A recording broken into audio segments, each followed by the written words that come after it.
चालो चतुरदास जिरी धाम दर्शन देवेला जी देवेला।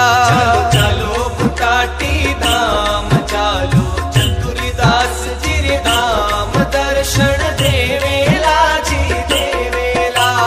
चलो बुटाटी धाम चालो चतुरदास जिरी धाम दर्शन देवेला जी देवेला।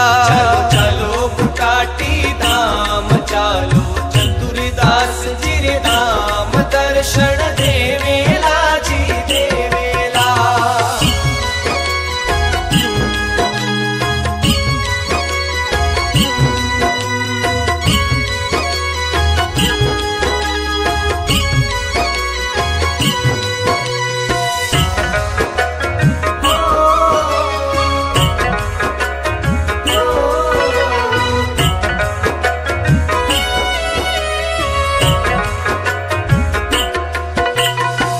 मरुधर धरती राजस्थान में धाम बुटाटी कभी जेवो।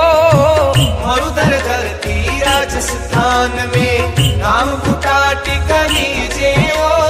मरुधर धरती राजस्थान में धाम बुटाटी कभी जेवो।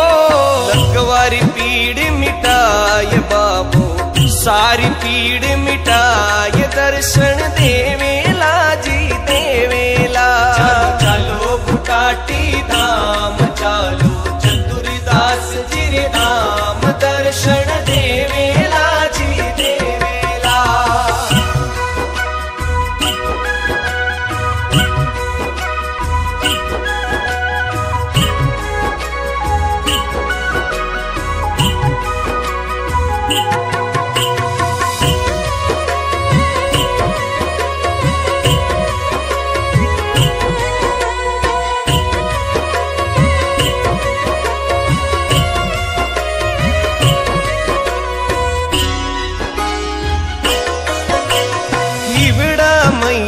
आस जगा कर धामा परे आवे जी।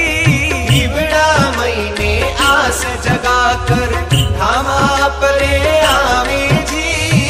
हिवड़ा महीने आस जगा कर धामा परे आवे वो।